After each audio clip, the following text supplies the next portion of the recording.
नमस्कार दोस्तों, स्वागत है आपका आज के मुख्य समाचारों में। यहां पर आपको देखने को मिलेंगे आज की तमाम बड़ी खबरें मुख्य समाचार ब्रेकिंग न्यूज अपडेट्स के रूप में। चलिए दोस्तों, जान लेते हैं आज की पहली बड़ी खबर। Case for Curie case, Mahua Moitra की लोकसभा सदस्यता हुई खत्म। महुआ ने कहा, मुझे झुकाने के लिए हर नियम तोड़ दिया गया। जी हां दोस्तों, केस फॉर क्यूरी मामले में घिरी टीएमसी सांसद महुआ मोइत्रा की संसद सदस्यता खत्म हो गई है। एथिक्स कमेटी की रिपोर्ट के बाद उनके निष्कासन का प्रस्ताव पेश हुआ। इसके बाद वोटिंग हुई। हालांकि महुआ मोइत्रा को निष्कासन करने के लिए सदन में वोटिंग शुरू होते ही विपक्ष ने बायकॉट कर दिया। वोटिंग के बाद लोकसभा स्पीकर ने महुआ मोइत्रा के खिलाफ निष्कासन प्रस्ताव पास कर दिया। इसके बाद लोकसभा को 11 दिसंबर तक के लिए स्थगित कर दिया गया। दरअसल दोस्तों, आपकी जानकारी के लिए बता दें, लोकसभा से निष्कासन के बाद महुआ ने कहा कि लोकसभा की एथिक्स कमेटी ने मुझे झुकाने के लिए बनाई गई अपनी रिपोर्ट में हर नियम तोड़ दिया। इससे पहले भी चर्चा के दौरान लोकसभा स्पीकर ओम बिरला ने महुआ मोइत्रा को सदन में बोलने की इजाजत नहीं दी थी। उन्होंने कहा था कि उन्हें पैनल मीटिंग में बोलने का मौका मिला था। वहीं दोस्तों, लोकसभा अध्यक्ष ओम बिरला ने कहा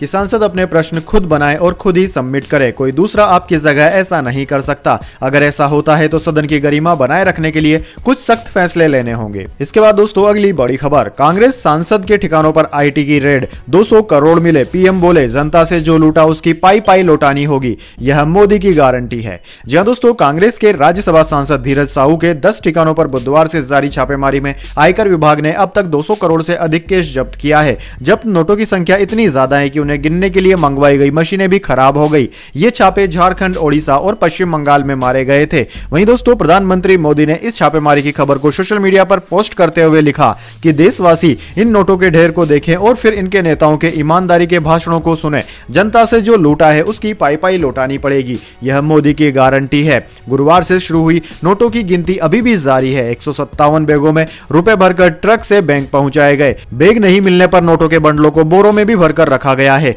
अभी नोटों की गिनती में 2 दिन और लगेंगे। ऐसे में यह जब्त कैश और बढ़ सकता है। यह सारा कैश ओडिशा में बोलांगीर जिले में स्थित Baldev Sahu and group of companies के ऑफिस से जब्त किया गया है। इसके बाद दोस्तों, अगली बड़ी खबर। एमपी, छत्तीसगढ़ और राजस्थान में सीएम के चुनाव के लिए बीजेपी ने नियुक्त किए पर्यवेक्षक। जी हां दोस्तों, भारतीय जनता पार्टी यानी कि बीजेपी ने 5 राज्यों में हुए विधानसभा चुनाव में से 3 राज्यों में मिली जीत के बाद शुक्रवार को तीनों राज्यों के लिए पर्यवेक्षकों के नामों का ऐलान कर दिया। बीजेपी ने इन जीते हुए राज्यों में मुख्यमंत्रियों के चयन में सहायता के लिए 3 केंद्रीय मंत्रियों सहित 9 पर्यवेक्षकों की घोषणा की है। दोस्तों, पार्टी की ओर से जारी एक बयान के मुताबिक राजस्थान में विधायक दल के नेता के चयन के लिए पर्यवेक्षकों के रूप में केंद्रीय रक्षा मंत्री राजनाथ सिंह, पार्टी के राष्ट्रीय अध्यक्ष राष्ट्रीय महासचिव विनोद तावड़े और राज्यसभा सांसद सरोज पांडे की नियुक्ति की गई है। इसके साथ ही मध्य प्रदेश में विधायक दल के नेता के चयन के लिए हरियाणा के मुख्यमंत्री खट्टर, पार्टी संसदीय बोर्ड के सदस्य के लक्ष्मण और राष्ट्रीय सचिव आशा लकड़ा को केंद्रीय पर्यवेक्षक नियुक्त किया है। जबकि छत्तीसगढ़ में विधायक दल के नेता के चयन के लिए केंद्रीय मंत्री अर्जुन मुंडा और सर्वानंद सोनोवाल तथा पार्टी महासचिव दुष्यंत कुमार गौतम को केंद्रीय पर्यवेक्षक बनाया गया है। इसके बाद दोस्तों, अगली बड़ी खबर। महुआ को मिलेगी जीत, टीएमसी सांसद के निष्कासन पर ममता बनर्जी बोली, पार्टी उनके साथ है। जी हां दोस्तों, पश्चिम बंगाल की मुख्यमंत्री ममता बनर्जी ने शुक्रवार को अपनी पार्टी की सांसद महुआ मोइत्रा को लोकसभा से निष्कासित किए जाने की निंदा की। साथ ही बनर्जी ने इसे भाजपा की बदले की राजनीति करार दिया। उन्होंने कहा कि महुआ यह लड़ाई जीतेगी। 39 साल की महुआ मोइत्रा को एथिक्स कमेटी की रिपोर्ट के बाद आज लोकसभा से निष्कासित कर दिया गया था। वहीं दोस्तों, रिपोर्ट में मोइत्रा को सरकार की आलोचना करने के बदले रिश्वत लेने का दोषी ठहराया गया था। तृणमूल नेता पर संसद में सवाल उठाने के बदले में व्यवसायी दर्शन हीरानंदानी से नकदी और महंगे गिफ्ट लेने का आरोप है। इसके बाद दोस्तों, अगली बड़ी खबर। मोदी बोले, वेड इन इंडिया मूवमेंट चलाना होगा। उत्तराखंड ग्लोबल इन्वेस्टर्स समिट में कहा, धन्ना सेठों के लिए विदेश में शादी फैशन है।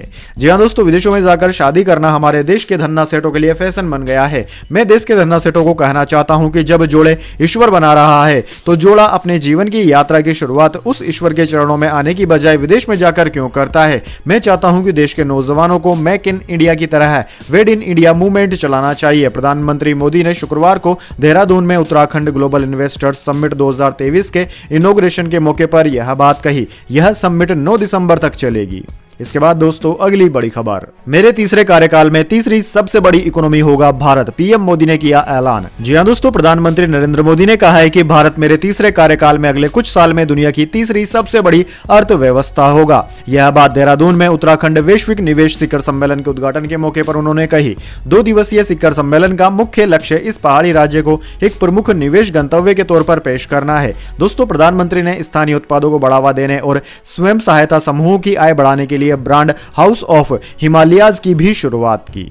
इसके बाद दोस्तों अगली बड़ी खबर, अब यूपीआई से 5 लाख तक कर सकेंगे पेमेंट। ये शैक्षणिक संस्थानों, हॉस्पिटलों के लिए 1 लाख तक ऑटो पेमेंट के लिए ओटीपी की जरूरत नहीं। जी हां दोस्तों, रिजर्व बैंक की मॉनेटरी पॉलिसी कमेटी एमपीसी की बैठक के बाद सरकार ने आज यानी कि 8 दिसंबर को यूपीआई से पेमेंट की लिमिट को 1 लाख प्रतिदिन से बढ़ाकर 5 लाख प्रतिदिन कर दिया है। फिलहाल ये सुविधा हॉस्पिटल्स और शैक्षणिक संस्थानों में यूपीआई से पेमेंट करने पर मिलेगी। एनपीसीआई की वेबसाइट के मुताबिक अभी नॉर्मल यूपीआई पेमेंट की लिमिट 1 लाख रुपए है, जबकि कैपिटल मार्केट, कलेक्शन, इंश्योरेंस और फॉरेन इनवर्ड रेमिटेंस की लिमिट 2 लाख रुपए है। इसके अलावा दोस्तों सरकार ने 1 लाख रुपए तक के ऑटो डेबिट वाले यूपीआई पेमेंट पर एक्स्ट्रा फैक्टर ऑथेंटिकेशन AFA की छूट दी है। अभी तक 15,000 से ज्यादा के ऑटो डेबिट पेमेंट के लिए एक्स्ट्रा फैक्टर ऑथेंटिकेशन की जरूरत होती है। इसके बाद दोस्तों अगली बड़ी खबर, गोगा मेडी हत्याकांड में अब नए किरदार की एंट्री, रोहित गोदारा के गैंग से है यह कनेक्शन। जी हां दोस्तों, राष्ट्रीय राजपूत करणी सेना के प्रमुख सुखदेव सिंह गोगा मेडी की हत्या मामले में अब नया मोड़ सामने आया है। सूत्रों के हवाले से पता चला है कि इस हत्याकांड में मुख्य आरोपियों में से एक बीकानेर के मोस्ट वांटेड क्रिमिनल वीरेंद्र चारण का गुर्गा है। वह गैंगस्टर राजू टेहट की हत्या का मास्टरमाइंड है। रोहित गोदारा गैंग का वीरेंद्र चारण बीकानेर का रहने वाला है और वहीं से गैंग के लिए काम करता है। दोस्तों, चारण पर 1 लाख रुपए का इनाम भी रखा हुआ है। एक अधिकारी का कहना है कि सबूतों से पता चलता है कि गोगा मेडे की हत्या चूरू में एक प्रॉपर्टी को लेकर हुए विवाद की वजह से की गई है। दरअसल दोस्तों, लॉरेंस बिश्नोई का साथी गोदारा अपने गुर्गों से बड़ी कारोबारियों से लाखों की वसूली करवाता है। चूरू में एक प्रॉपर्टी डीलर से 50 लाख रुपए की मांग की गई थी। बार बार की धमकियों के बाद प्रॉपर्टी डीलर एक परिचित के जरिए गोगा मेडी के संपर्क में आया था। गोगा मेडी ने डीलर से कह दिया था कि वह गोदारा गैंग को किसी भी हालत में पैसे नहीं दे। इस तरह गोगा मेडी की दखल के बाद रोहित गोदारा ने गोगा मेडी को ठिकाने लगाने की जिम्मेदारी वीरेंद्र चारण को दे दी थी। इसके बाद दोस्तों अगली बड़ी खबर, आईसीसी ने वर्ल्ड कप फाइनल की पिच को अच्छा नहीं माना। 6 मैचों की 4 पिचों को औसत रेटिंग दी, इनमें 5 में भारत खेला। जी हां दोस्तों, वनडे वर्ल्ड कप 2023 का फाइनल मुकाबला जिस पिच पर खेला गया था वह वर्ल्ड क्लास पिच नहीं थी। इंटरनेशनल क्रिकेट काउंसिल यानी कि आईसीसी ने इसे औसत रेटिंग दी है। आईसीसी ने कुल 6 मैचों की पिचों को औसत रेटिंग दी है, इनमें से 5 मैच भारत ने खेले थे। दोस्तों, आपकी जानकारी के लिए बता दें, 2 पिच अहमदाबाद की है। यहाँ भारत ने पाकिस्तान को हराया, ऑस्ट्रेलिया से फाइनल हारा। अहमदाबाद के नरेंद्र मोदी स्टेडियम में खेले गए भारत के 2 मैचों की पिच को औसत रेटिंग मिली है। इनमें से एक 14 अक्टूबर को पाकिस्तान के खिलाफ खेला गया था, इसमें भारत 7 विकेट से जीता था। दूसरा मैच 19 नवंबर को फाइनल खेला गया था, इसमें भारत को ऑस्ट्रेलिया से हार का सामना करना पड़ा था। इस मैच में ऑस्ट्रेलिया ने टॉस जीतकर पहले फील्डिंग चुनी थी। भारत ने बल्लेबाजी करते हुए सभी विकेट खोकर 50 ओवर में 240 रन बनाए थे। इस मैच में ओपनर शुभमन गिल, श्रेयस अय्यर और सूर्य कुमार यादव कुछ खास नहीं कर पाए थे। कप्तान रोहित शर्मा ने 47, कोहली ने 54 और केएल राहुल ने 66 रन बनाए थे।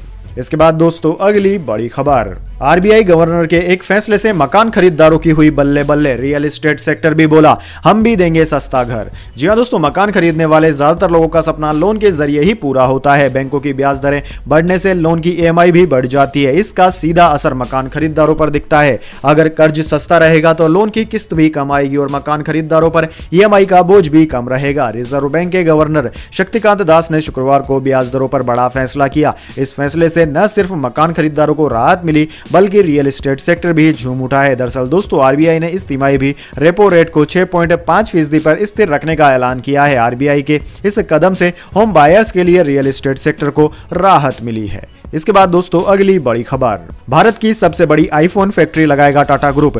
इससे 50,000 लोगों को रोजगार मिलेगा। तमिलनाडु के होसूर में बनेगा यह असेंबली प्लांट। जी हां दोस्तों, टाटा ग्रुप भारत का सबसे बड़ा आईफोन असेंबली प्लांट लगाने का प्लान बना रहा है। मीडिया रिपोर्ट्स के मुताबिक टाटा ग्रुप तमिलनाडु के होसूर में यह फैक्ट्री लगाना चाहता है। होसूर बेंगलुरु से महज 40 किलोमीटर की दूरी पर है। इस फैसिलिटी में 2 साल के अंदर 20 असेंबली लाइन्स बनाई जाएंगी और करीब 50,000 एम्प्लॉइज को रोजगार मिलेगा। दोस्तों, इस फैसिलिटी को 12 से 18 महीने में चालू करने का टारगेट है। हालांकि एप्पल की ओर से अब तक इस मामले पर कोई बयान सामने नहीं आया है। इसके बाद दोस्तों जाने अगली बड़ी खबर है, लेकिन उससे पहले मेरी आपसे एक छोटी सी रिक्वेस्ट है, अगर दोस्तों आपको अभी तक हमारी न्यूज पसंद आई है तो एक छोटा सा लाइक जरूर दे दीजिए, और अगर आपको पसंद नहीं आई है तो बेशक आप डिसलाइक भी कर सकते हैं, लेकिन दोस्तों लाइक और डिसलाइक जरूर कीजिए, क्योंकि दोस्तों यही हमारी मेहनत का फल होता है और इसी से हमें पता चलता है कि आपको हमारी वीडियोस पसंद आ रही है या नहीं। तो चलिए दोस्तों जान लेते हैं आज की अगली बड़ी खबर। शेयर बाजार ने नया ऑल टाइम हाई बनाया। सेंसेक्स ने 69,893 के स्तर को छुआ। निफ्टी 21,006 के लेवल पर पहुंचा। जी हां दोस्तों, शेयर बाजार ने शुक्रवार को फिर नया ऑल टाइम हाई बनाया। कारोबार के दौरान सेंसेक्स ने 69,893.80 के स्तर को छुआ। वहीं निफ्टी 21,006 के लेवल पर पहुंच गया। इससे पहले सेंसेक्स का ऑल टाइम हाई 69,744 था, जो उसने 6 दिसंबर को बनाया था। वहीं दोस्तों निफ्टी का ऑल टाइम हाई 20,961 था, यह भी उसने 6 दिसंबर को ही बनाया था। हालांकि दोस्तों कारोबार बंद होने पर सेंसेक्स 303 अंक चढ़कर 69,825 के स्तर पर बंद हुआ। वहीं निफ्टी में भी 68 अंकों की तेजी रही। यह 20,969 के स्तर पर बंद हुआ। अब दोस्तों बात कर लें निफ्टी 50 के टॉप गेनर और टॉप लूजर स्टॉक्स की, तो दोस्तों निफ्टी 50 के टॉप गेनर्स में आज HCL टेक, LTI माइंट्री और JSW स्टील रहे, जबकि टॉप लूजर्स में अडानी एंटरप्राइजेज, अडानी पोर्ट्स और ITC रहे। इसके बाद दोस्तों अगली बड़ी खबर। एनिमल बनी सबसे ज्यादा कमाई करने वाली एस सर्टिफाइड फिल्म। 7 दिनों में देश में 338 और ग्लोबली 563 करोड़ रुपए कमाए, तोड़े कई रिकॉर्ड्स। जी हां दोस्तों, रणवीर कपूर की फिल्म एनिमल हर नए दिन नए पुराने रिकॉर्डों को तोड़ती और नए रिकॉर्ड बनाती जा रही है। फिल्म ने बॉक्स ऑफिस पर धमाल मचाकर रखा हुआ है। दोस्तों आपकी जानकारी के लिए बता दें, फिल्म के हिंदी वर्जन ने गुरुवार को 22.35 करोड़ रुपए की कमाई की। वहीं इसके साउथ वर्जन ने गुरुवार को 1.78 करोड़ रुपए का कलेक्शन किया। इसके साथ ही इसके हिंदी वर्जन का टोटल कलेक्शन 300 करोड़ रुपए और साउथ वर्जन का टोटल कलेक्शन 37 करोड़ रुपए हो चुका है। ऐसे में सभी भाषाओं का मिलाकर एनिमल ने 7 दिनों में इंडिया में टोटल 338 करोड़ रुपए का कारोबार किया। जबकि बाहर की बात करें तो फॉरेन कंट्रीज में को मिलाकर इसका कलेक्शन 563 करोड़ रुपए पहुंच चुका है, जो कि किसी भी एस सर्टिफाइड भारतीय फिल्म का सर्वोच्च स्कोर है। इसके बाद दोस्तों अगली बड़ी खबर। लगातार चौथे दिन विदेशी मुद्रा भंडार में बड़ा उछाल। 6 अरब डॉलर की बढ़ोतरी के साथ 604 बिलियन डॉलर हुआ फॉरेक्स रिजर्व। जी हां दोस्तों, विदेशी मुद्रा भंडार 4 महीने के हाई पर पहुंच गया है। 6 बिलियन डॉलर की बढ़ोतरी के साथ विदेशी मुद्रा भंडार 600 मिलियन डॉलर के पार जा पहुंचा है। RBI के डेटा के मुताबिक 1 दिसंबर 2023 को खत्म हुए सप्ताह में फॉरेक्स रिजर्व 6.10 बिलियन डॉलर के उछाल के साथ 604.04 बिलियन डॉलर पर आ गया। यह लगातार तीसरा हफ्ता है फॉरेक्स रिजर्व में बढ़ोतरी देखने को मिली है। वहीं दोस्तों बैंकिंग सेक्टर के रेगुलेटर RBI ने शुक्रवार को विदेशी मुद्रा भंडार का डेटा जारी किया। डेटा के अनुसार 1 दिसंबर तक विदेशी मुद्रा भंडार 604.04 बिलियन डॉलर पर आ गया, जो इसके पहले हफ्ते में 597.39 बिलियन डॉलर था। इसके बाद दोस्तों अगली बड़ी खबर। सुप्रीम कोर्ट बोला, जज फैसला देते समय अपने विचार न रखें। कलकत्ता हाईकोर्ट ने कहा था किशोरियां यौन इच्छाओं पर नियंत्रण रखें। जी हां दोस्तों, कलकत्ता हाईकोर्ट ने 20 अक्टूबर को यौन अपराधों से बच्चों के संरक्षण अधिनियम यानी कि पोस्को एक्ट के एक मामले में फैसला सुनाते हुए कहा था कि किशोरियों को अपनी यौन इच्छाओं पर नियंत्रण रखना चाहिए। वे 2 मिनट के सुख के लिए समाज की नजरों में गिर जाती है। शुक्रवार 8 दिसंबर को सुप्रीम कोर्ट के जस्टिस अभय S ओक और जस्टिस पंकज मित्तल की बेंच ने इस पर संज्ञान लेते हुए आपत्ति जताई। सुप्रीम कोर्ट ने इस फैसले को टीनेजर्स के आर्टिकल 21 के अधिकारों का उल्लंघन बताया। बेंच ने कहा कि जज से उम्मीद नहीं की जाती है कि वे फैसला सुनाते वक्त अपने विचार व्यक्त करें। सुप्रीम कोर्ट ने राज्य सरकार को नोटिस जारी किया है। कोर्ट ने पूछा कि अगर फैसले के खिलाफ कोई अपील फाइल हुई हो तो हमें बताया जाए। इसके बाद दोस्तों अगली बड़ी खबर। गेहूं की कीमतों में उछाल पर सख्त हुई सरकार। जमाखोरी रोकने के लिए स्टॉक रखने की लिमिट में की कटौती।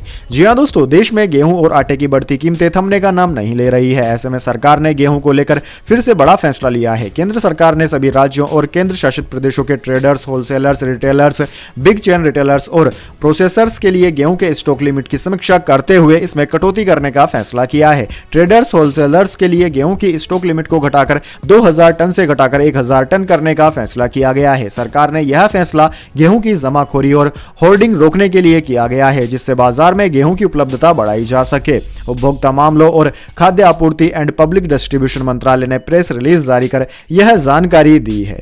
इसके बाद दोस्तों अगली बड़ी खबर, 70 रुपए वाली प्याज से मिलेगी राहत, सरकार ने दाम कम करने के लिए उठाया बड़ा कदम। जी हां दोस्तों, प्याज की बढ़ती कीमतों से राहत देने के लिए सरकार की तरफ से कदम उठाया गया है। सरकार ने प्याज की घरेलू उपलब्धता बढ़ाने और कीमत पर काबू पाने के लिए अगले साल मार्च तक प्याज के निर्यात पर पाबंदी लगा दी है। विदेश मंत्रालय महानिदेशालय DGFT ने एक नोटिफिकेशन जारी कर कहा कि प्याज की निर्यात नीति को 31 मार्च 2024 तक मुक्त से प्रतिबंधित श्रेणी में कर दिया गया है। दिल्ली में स्थानीय सब्जी विक्रेता 70 से 80 रुपए प्रति किलोग्राम पर प्याज बेच रहे हैं। इसकी वजह से आम उपभोक्ताओं का बजट बिगड़ने लगा है। इसके बाद दोस्तों अगली बड़ी खबर, लीजेंड्स लीग क्रिकेट ने श्रीसंत को लीगल नोटिस भेजा, गंभीर से लड़ाई के बाद लिया गया एक्शन, श्रीसंत का आरोप, गंभीर ने मुझे फिक्सर कहा था। जी हां दोस्तों, legends league cricket LLC commissioner ने टीम इंडिया के पूर्व तेज गेंदबाज एस श्रीसंत को लीगल नोटिस भेजा है। रिपोर्ट्स के मुताबिक इस नोटिस में कहा गया है कि श्रीसंत ने कॉन्ट्रैक्ट तोड़ा है। श्रीसंत ने एक वीडियो सोशल मीडिया पर पोस्ट किया है जिसमें गौतम गंभीर को निशाना बनाया गया है, उसे हटाने की मांग की गई है। बुधवार 6 दिसंबर को LLC 2023 एलिमिनेटर मैच में श्रीसंत और गंभीर की नोकझोंक हो गई थी। मैच के बाद श्रीसंत ने गंभीर पर आरोप लगाए हैं। पूर्व तेज गेंदबाज ने कहा कि गौतम ने उन्हें मैच के दौरान फिक्सर कहा था। श्रीसंत ने इंस्टाग्राम पर एक वीडियो भी पोस्ट किया। वीडियो में उन्होंने पहले फैंस का शुक्रिया किया और ग्राउंड पर गंभीर के साथ हुई नोकझोंक पर सफाई देते हुए गंभीर को लड़ाकू बताया और कहा कि गंभीर लड़ते रहते हैं, उनका हमेशा अपने साथियों के साथ झगड़ा होता रहता है। इसके बाद दोस्तों अगली बड़ी खबर, T10 लीग में पाकिस्तानी पेसर ने बरपाया कहर, विश्व क्रिकेट में मचा दी सनसनी। जी हां दोस्तों, पाकिस्तान के बाएं हाथ के तेज पूर्व गेंदबाज मोहम्मद आमिर ने उस काबिलियत का प्रदर्शन किया जिसने कभी किसी भी टीम की बैटिंग लाइन अप को रौंदने के लिए दुनिया के घातक गेंदबाज वह माने जाते थे। उन्होंने चेन्नई ब्रेक्स की बल्लेबाजी को तहस नहस करने के लिए सिर्फ 7 रन देकर 4 विकेट लिए। उनके स्पेल ने चेन्नई को 9 विकेट पर 75 रन पर रोक दिया और जायद क्रिकेट स्टेडियम में अबुधाबी T20 के 23वें मैच में न्यूयॉर्क स्ट्राइकर्स की 5 विकेट से जीत निश्चित कर दी। इस जीत के साथ स्ट्राइकर्स ने 10 अंकों के साथ फिर से शीर्ष स्थान हासिल कर लिया है। न्यूयॉर्क स्ट्राइकर्स की शुरुआत भी खराब रही और उन्होंने 30 रन पर 3 विकेट गंवा दिए, लेकिन आसिफ अली ने नाबाद 23 रनों की पारी खेलकर 9 गेंदें शेष रहते ही उनकी जीत को सुनिश्चित कर लिया। इसके बाद दोस्तों अगली बड़ी खबर, डेनमार्क में कुरान जलाने पर बैन, सरकार बोली यह देश की सुरक्षा के लिए खतरा, भारत ने इस मुद्दे पर दिया था पाक का साथ।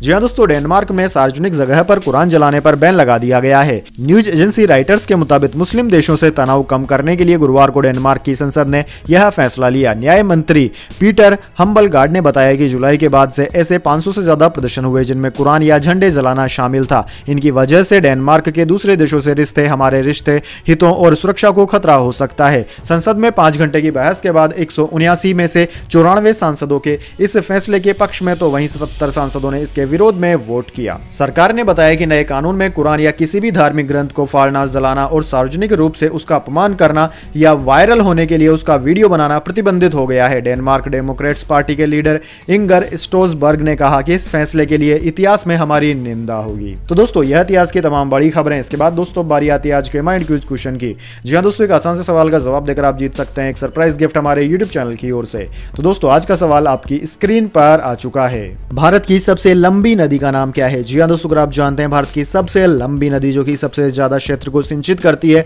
उस नदी का नाम क्या है? तो जल्दी से उसका नाम उसमें लिख दीजिए। अगर दोस्तों आपका जवाब होता है एकदम सही और आप चुने जाते हैं लकी विजेता के रूप में, तो आपको मिल सकता है एक सरप्राइज गिफ्ट हमारे YouTube चैनल की ओर से। तो दोस्तों जल्दी से अपना उत्तर कमेंट बॉक्स में लिख दीजिए, वीडियो को लाइक कर लीजिए और चैनल को सब्सक्राइब करके बेल आइकन भी दबा लीजिए। धन्यवाद। वंदे मातरम। जय हिंद, जय भारत।